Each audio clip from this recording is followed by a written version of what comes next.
Welcome back to Chapters Unfolded, the channel where we, well, unfold the wisdom hidden in these amazing self-help books. Right. Like, who really has time to read all of these? Haha, exactly.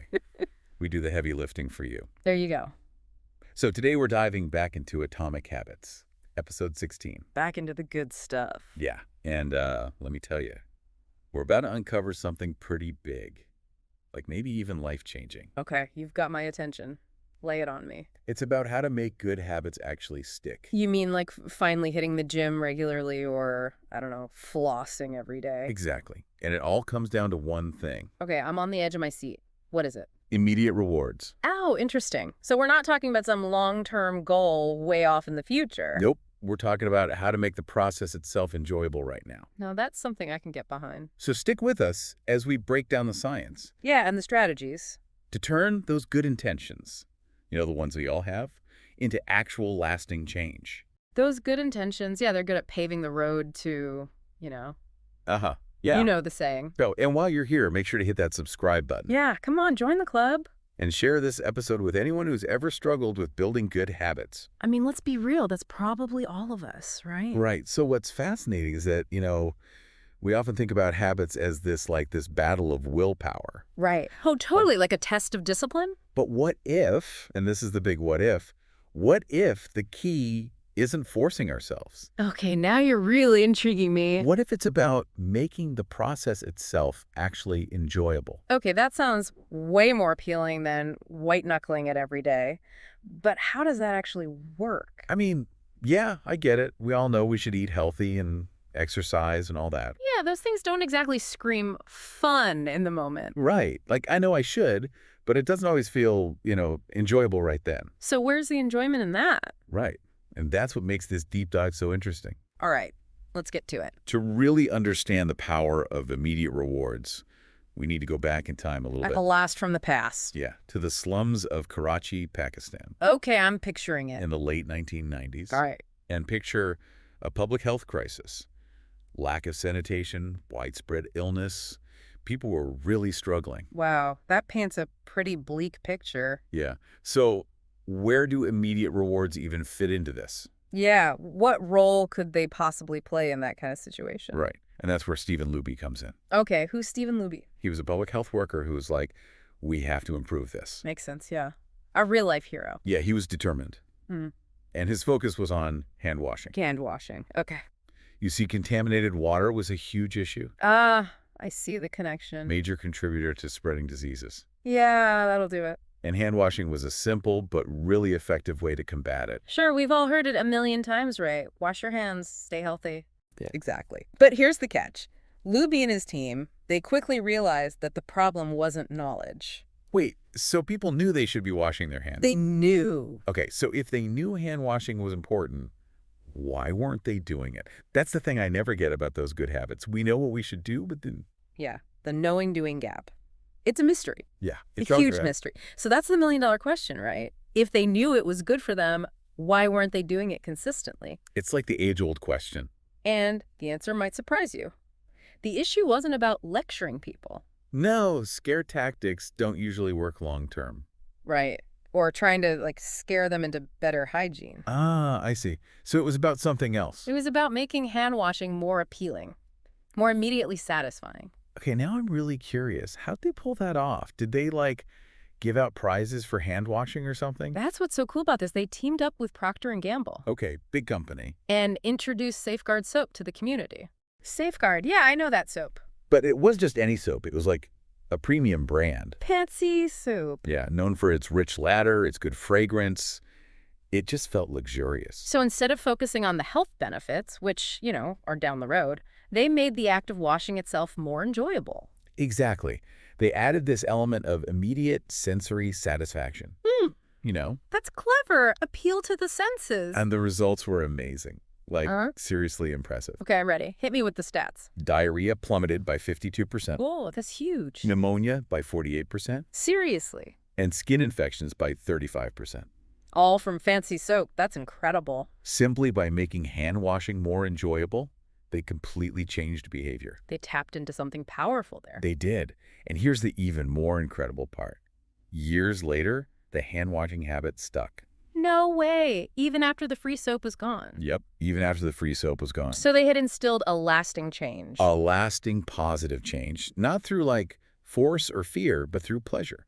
Wow, that completely flips the script on how we usually think about forming good habits. It's not about willpower, it's about making it rewarding. It's about finding the joy in the process. So the big question is, how do we apply this to other parts of our lives? Yeah, because this hand washing thing, that's pretty specific. How do we make, eating healthy or exercising more pleasurable? Yeah. It's the key, right? Finding that reward and amplifying it. Let's take another example. Chewing gum. Okay, chewing gum. Before Wrigley's came along, chewing gum was, well, it was kind of boring. Yeah, not exactly a thrill a minute. Not really something people craved. But Wrigley's, they changed the game. They added one simple thing. What's that? Flavor. Ah, so they made it immediately enjoyable. I'm seeing the pattern here, turning something mundane into something pleasurable. Bingo. Those delicious flavors, like spearmint and juicy fruit. It gave people a little burst of satisfaction with every chew. It wasn't just chewing anymore, it was a treat. Exactly. And look at Wrigley's now, a global empire, all built on flavor. It's amazing how such a small tweak can have such a huge impact. But how do we know this wasn't just, clever marketing?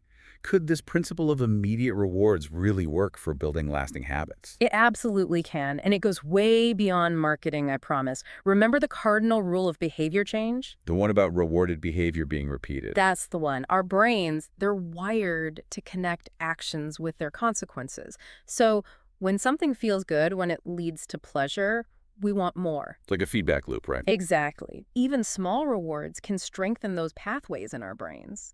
And the stronger the pathway, the easier it is to stick with the habit.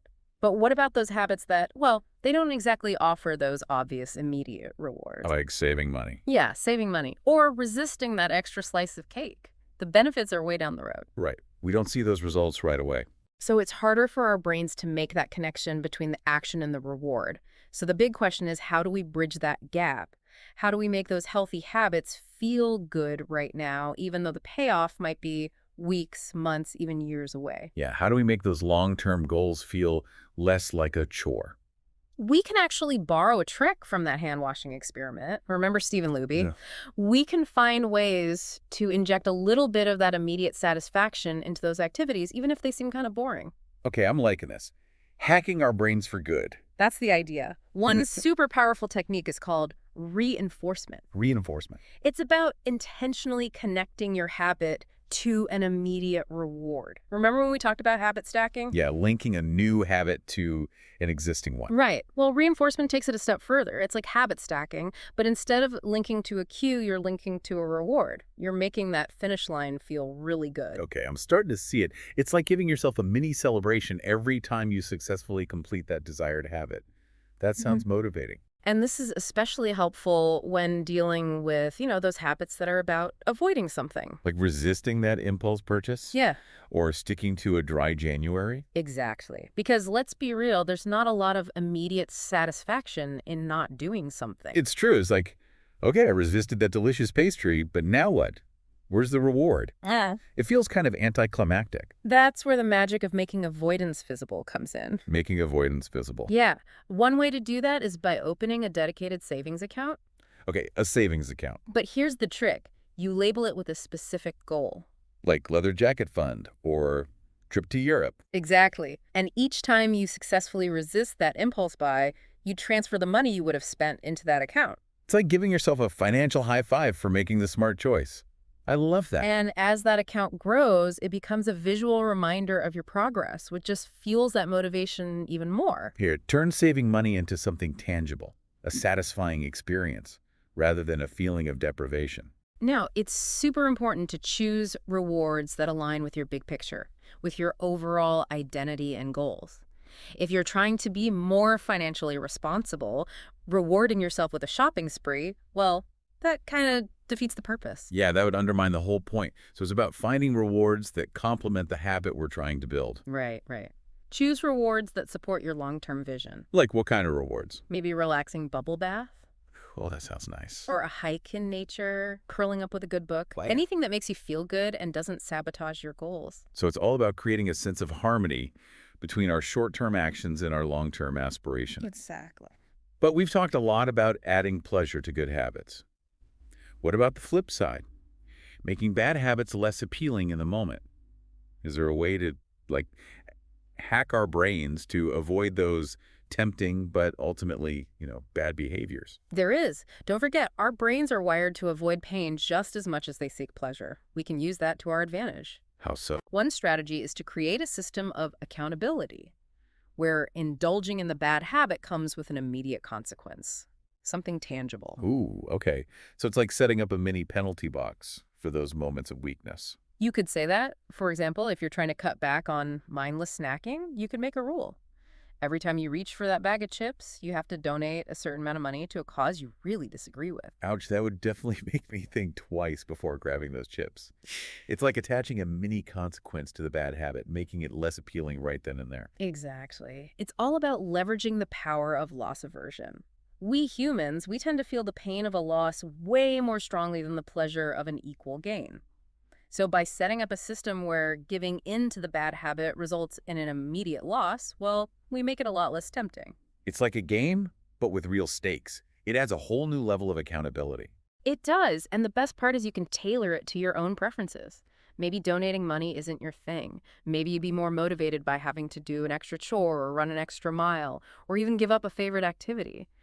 The key is to find a consequence that really stings in the moment, something that makes you really pause before indulging. So wow, we've covered a lot today.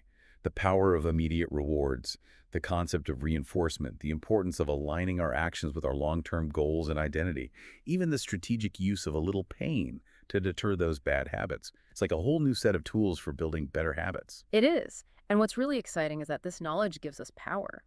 We're not just stuck with these ancient brains that crave instant gratification. We can actually design our environments, shape our habits, and create a life that truly reflects what we value. It all comes back to that central message. What is immediately rewarded is repeated. What is immediately punished is avoided. It's so simple, but so powerful. It really is. And if we apply it intentionally, it can have a huge impact on our lives. And thinking back to Steve and Luby and that hand-washing revolution in Karachi, it really highlights the importance of making a habit enjoyable. It wasn't about lectures or guilt trips. It was about making the process itself more pleasurable. And look, that small change led to some pretty remarkable, lasting results. It shows us that even in the toughest situations, little changes can have a huge ripple effect, leading to a better future, one habit at a time. So as we wrap up this deep dive into atomic habits, I want to leave you with this question. What habit are you working on right now? And how can you make it a little more satisfying today? Even a tiny tweak can make a big difference. Remember, every step towards making a habit more enjoyable is a step towards creating a life you love. And on that note, we've reached the end of another episode of Chapters Unfolded. Don't forget to hit that subscribe button, leave us a comment, and share this episode with your friends. Until next time, keep those pages turning and those habits forming.